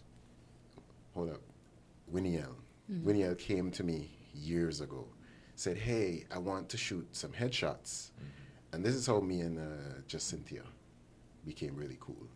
You know, Jacinthia Foster. Yeah, so, Jacinthia. So she's like, I want to do some headshots, some like wild makeup. It was an event called Untamed. Okay. Right? And she's like, I want to do some wild jungle leopard makeup and blah, blah, blah, tiger makeup and stuff. It's like, but she's just like, I just want to do some headshots or some like 3/4. Okay, cool. At the time, I didn't have a studio. We shot everything in my living room with a white backdrop in my living room with lights and stuff in my living room. We did maybe an hour and a half worth of adjustments, with adjusting lighting, adjusting this, doing that. And we were like, okay, yeah, these are cool. Because these were going to go on the promotional materials, the posters, the flyers, the tickets, blah, blah, blah. And Diego was there. Diego was helping us do it, right? And we were all like, me, Winnie, Diego, all they're like, okay, this is good. This could work. We can make that work. I have a carambola tree in the front of me. Right? Tell me I went up in the tree. Just as you walk down the steps. And Jacinthia came in and said, hey, Kat, you have a plastic bag? Yeah, sure. Gave her a plastic bag. And she's like, you don't mind if I take a few carambola? No, my carambola tree don't stop. It'll just be a 24/7. Oh, nice. You're fortunate. 365. It don't stop. Don't ask me why, it just does. Right? And she walked down and she grabbed some carambola and she just started shoving them in her mouth and biting. One time. You see the reaction y'all having? Yeah. So me and Winnie are reviewing the images, and I'm sitting on the veranda railing right in front of the tree, and like I said, this is an hour and a half in plus. And we're reviewing the images, and we're literally 6 feet from Jacinthia while she's there chowing down, right? And we look up from the camera and then look at each other. It's like a eureka moment. And then I literally just turned the camera and went, right? And the two of us look at each other, look at the images while we on the veranda railing, look at the images and went, yeah! A whole different reaction. A whole different reaction. We were like, perfect. Imagine doing an hour and a half to capture the shot that you really want in like 3 minutes after the shoot finished, while the person in a tree showing down. Like, it's just the irony is just funny. Yeah. But the creation of that moment, that moment after the fact, that we knew, we just looked at each other and knew that had to happen. And I'm sure that picture somewhere on my phone. But yeah, that is how it works many times. The energy flows, and sometimes you're not hitting it right, and you don't know why. and then something happens, and the dynamic changes, and you're like, yes, this is it. That's it. And that's what you aim for. You aim to either create that or to randomly walk into it. Yep. And I think when you randomly walk into it, it's even better because Yeah, it's trust me, because now it's a story.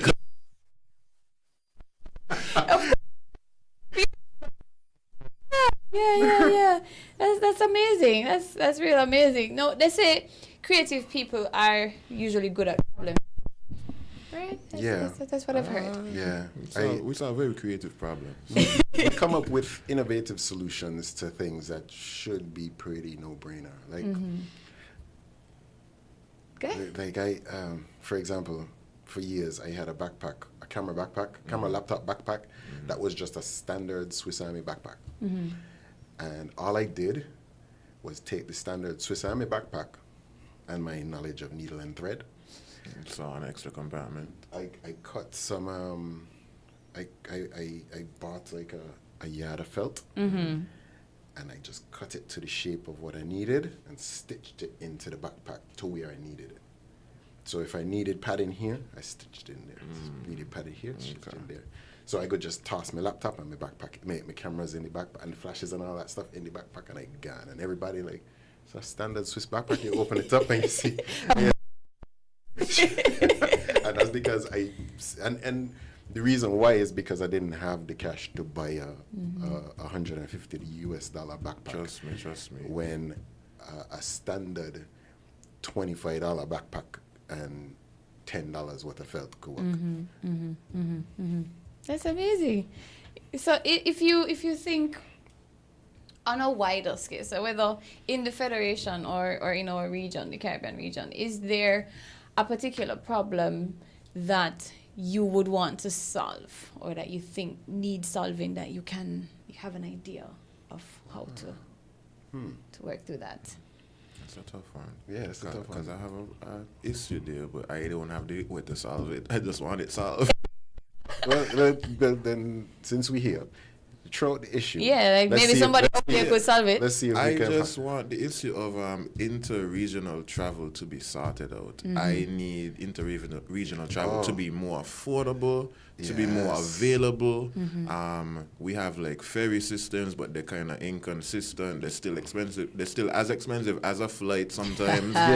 So it's just like things like that is what I'm thinking of when you say in the region. That's something true. that should be solved. That's true, because we are so close to Montserrat, Saint Martin, Anguilla.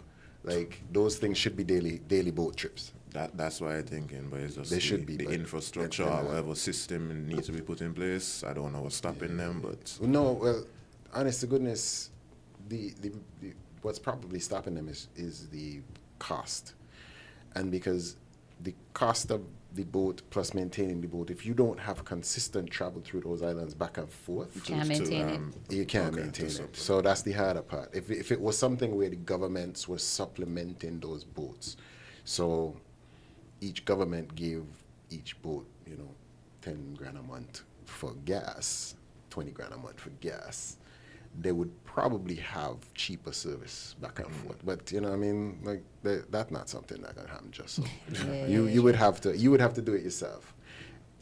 And that in itself is it's expensive. You'd have to have somebody with deep pockets who is willing to create that and do it. I feel like that's what all the governments or all the people are waiting on. They're waiting on one person to do it, to take this step forward to do it, and then everybody gonna fall in. Exactly. And I think, and I don't want to hype a brand, but I think Makana is starting it. They're definitely doing something different. But if they had 3 more boats in this neighborhood, they'd probably be killing it. But I don't think the dance could pay for the lights for the 3 more boats if they did. I understand what you're saying. Yeah. Logistically, I don't think that could work at the moment. Yeah. But it would be fun though. It would be fun. Definitely. They maybe need to market it for carnival travel, for event travel. So like maybe Antigua's a festival, Antigua's carnival, that's the kind of thing I think. Culturama, Music Fest, CPL. The things that we normally get traffic for, they probably need to it would boost regional tourism. it for each For sure. country with those things. Yeah, it would boost interregional tourism. You would get people coming just to hang out. Because it would be so easy. You're like, okay, I don't have nothing to do. Let me go Catch across a- Anguilla catch- for yeah. 2 days. Catch a and- ferry for 2 days. Yeah. People already do it for some music festival and Yeah. our carnival. And And they they- would just make it more accessible Exactly. for more people. And they spend thousands of dollars doing it. Like they Easily. Like Easily. Music Fest had tons of people here from Anguilla, St. Martin, St. Thomas. I bumped into people who I hadn't seen in decades. From- Bermuda. Yeah. Yeah, almost all the islands as well.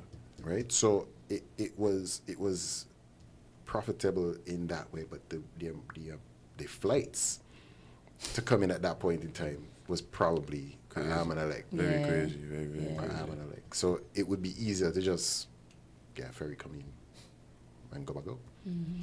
Well, we'll see what the future holds. And that we hope that the powers that be can maybe look into that and get something going. I know we spoke about favorites earlier on in the show in like the first hour, but in terms of achievements, like what has been a signal achievement in your photography, videography career to date, if any? And it doesn't have to be one, because I realize we might get like a top 2 or a top 3, but like that moment where you're just like, oh my God, I can't believe this happened. Wow. Well, okay. The one thing that I fought to do and then finally got a chance to do was shoot cricket. Okay. So I actually have had the chance to shoot CPL and shoot the CPL from the perspective of the Patriots itself, right? For their social media and for other stuff. And that was by far one of the more enjoyable items.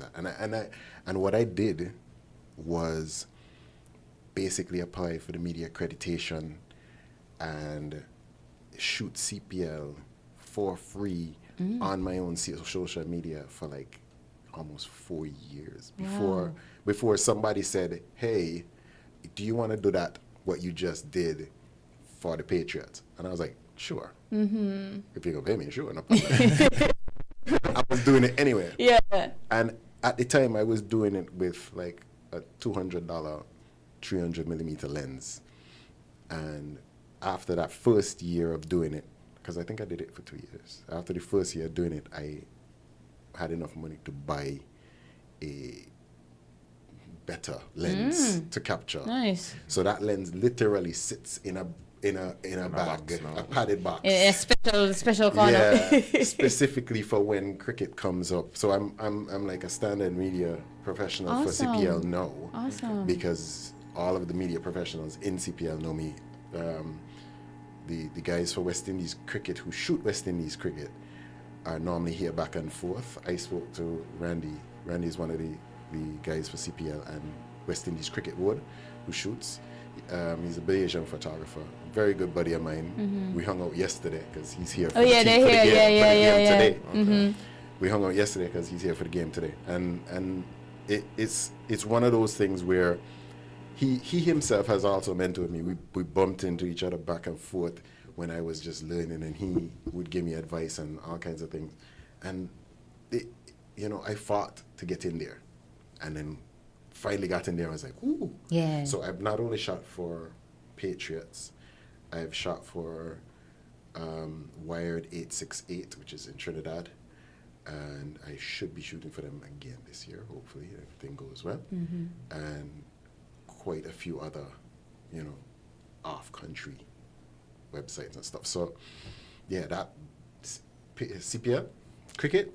If I could translate that into shots for FIFA, which I've actually done shots for FIFA as well, nice. but for circuits that needed FIFA stuff, then yeah, I'd be happy if I could travel to do that stuff for cricket, CPL, Patriots, West Indies. I would enjoy my days. You'll be good. Contract and say, hey, we give you this much money to do it, and we send you to this country to do that. Sure, I might be willing to give up my day to day for that. Might. Might. But it would have to be a good amount of money. Yeah. Well, one thing I pulled from what you just said is that you were doing it for free for 4 years. Yeah. You know, sometimes when we trying for something the love, and not the likes. The love, not the likes. Yeah, for sure. And you're like, what? You do it 1 year, like, okay, fine, I got 1 year, and then second you're like, nobody even studying me, nobody noticing me. Ladies and gentlemen, out there, keep pushing. People noticing. Keep pushing. You want to know how it manifested itself? I think I had like a few really, really classic shots. One of which is a shot of Chris Gale being upset with a bowler. Oh dear. Right? And he hit a six. And he hit a six so hard that he wasn't sure if it was going for six because he hit it into oncoming wind. It went into the party stand. And you know where the scoreboard is on the eastern boundary, right? It went between the eastern boundary scoreboard and the party stand. And he hit it so hard it went over the trees into the road. Wow. Right? That's how hard he hit it. That's how upset he was with the person. But the shot was close enough to get the expression on his face as he stared at the ball. He was walking towards me, coming down the pitch, and he's staring at the ball, angry. And behind him is the St. Kitts flag just fluttering. Wow. Right? All that emotion. Fluttering. And I believe that's what pushed it over the edge when they call me. Because, like I said, somebody was saying, oh, Chris Gale, they can just make a deck, just do this and that. And the man just hit the ball, pow! Like, take that. And he just stared at it until it was out of sight. Yeah. And I clack, shot. Looked over where the ball was, saw it just pass over the trees into the road, and I went, wow, he hit that hard. Yeah.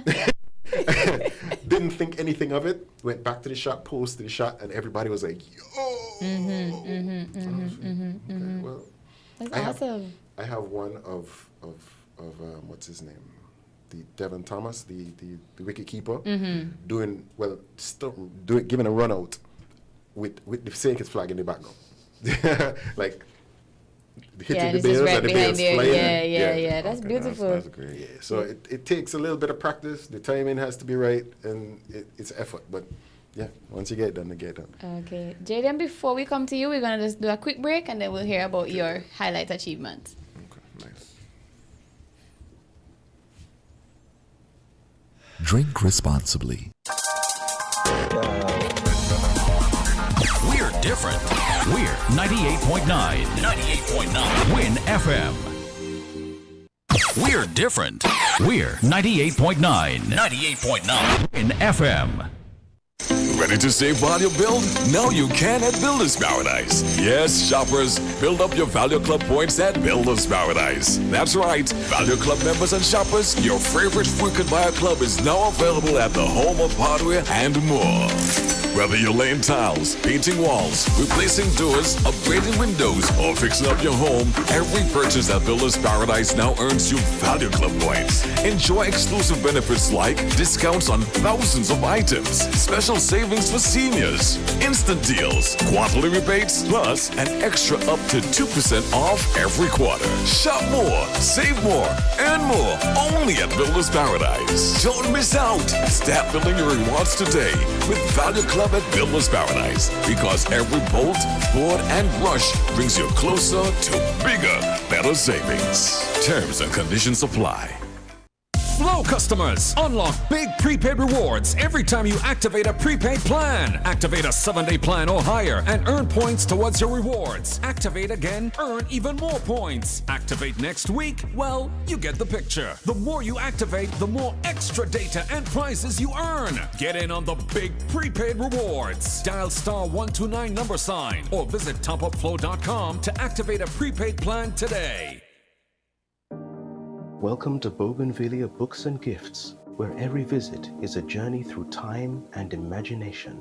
Step into a world of literary wonders at our boutique bookstore, where every book tells a story and every corner holds a treasure waiting to be discovered.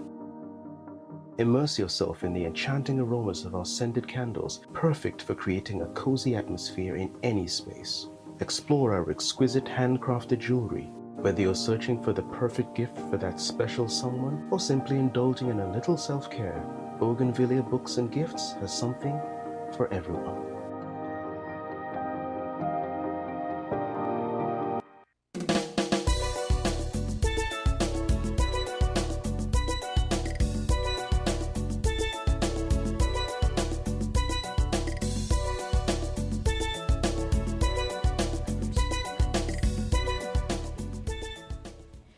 Would you believe, ladies and gentlemen, that we are in the very final moments of this episode of Creative Voices, episode 11, talking about videography and photography. It has been a tremendous morning with these gentlemen, and we were just talking about the special achievements. So we're going to just swing to Jaden now for him to share that moment with us.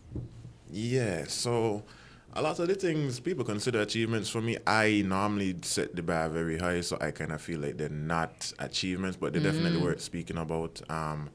One of them, similar to Guy, would be for St. Kitts Carnival parade there last lap. Me, Rondell, and Homage, we would go out and we would shoot pictures, videos for a couple of years before anybody. We just used to think, oh, nobody really care about these, nobody really paying attention.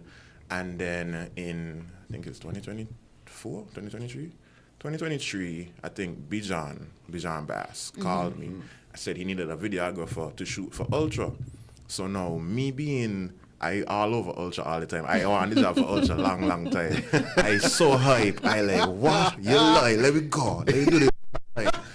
So I was so hyped because to me, Ultra represented like a certain level of quality or a certain prestige, at least in the carnival world. So I was so And Bijan himself is particular, so if he chooses, very particular. But I was so enthused to get the opportunity. But that opportunity at that time, that was through Bijan. So technically, I was working for Style Jerk, right? So then the following year now, based on the performance from that carnival and the content that came out of that carnival, Ultra came to me personally now to hire Supreme Media as the service provider for videography for the troupe. So now that was something to me that was really hype. I was really excited about it. People who know me know I was posting about it a lot, kind of not bragging, but it was really it was a proud moment. Something that really touched me. So I really love that one. And another one I might speak about is just the fact that I didn't think that I could create regional demand for what I do at all. I thought that this was just going to be something St. Kitts people like, something St. Kitts people would indulge in, this, that. But then to see now that people in other Caribbean countries, people in Antigua are asking for proposals, asking for quotations for different things, to see that we're generating regional demand, that's really something that touched my heart for sure. So I think that's the two things I want to mention. Awesome. All right, so we have 1 minute. Remaining. And in your 1 minute, what word of encouragement, I mean, we've shared a lot of words of encouragement, but what word of encouragement would you give to our listeners, our viewers who are aspiring creatives? I mean, we're focusing on photo, video, but just in general, just one closing word of encouragement for them. Don't listen to anybody who ain't making as much money as you want to make. What? Just because they haven't figured it out. In the field or just anybody in general? Because in the field. Well, no. Even in general, because they got a lot of haters out there outside of the field watching and saying, "No, you shouldn't do this. You can't." Like don't listen to somebody telling you shouldn't do this unless they already got something to show for what they. Okay, understood. Exactly. Yeah. Exactly. Like trial and error. You know what works when you do it. You do it, and this is it. It's trial and error. If you have an idea, follow that idea, execute that idea. At the end of it, evaluate it, say, did it work? Yes, no. If it didn't work, dump the idea or adjust the idea and continue going. Take lessons, dump the bad parts, keep going. And that's it. It's not rocket science.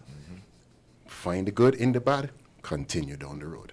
Find the good in the bad, continue down the road. If you do that, at the end of the day, you go down the road 10 steps, you will be better off. Simple like that. And that is for everybody who's coming in, anybody who's currently in, anybody who wants to be in.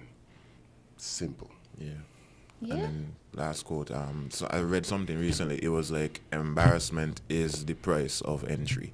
So of entry, when you start, you are going to be bad at it. You are going to produce stuff that might be jokey, cringe, awkward, but you got to push past that and just keep doing what you're doing. People gonna laugh at first until they see you actually doing good. Head down, focus forward, and continue. Awesome. Agreed. Awesome. Yeah. Well, gentlemen, thank you so very much for being here in studio. Thanks to Cleon, who was here earlier. He had to run. And our viewers and listeners, thank you so much for staying with us. Thank you for joining in the conversation. And we wish everyone a wonderful Friday. Take care. Yeah, man. Good afternoon, everybody. Bless up.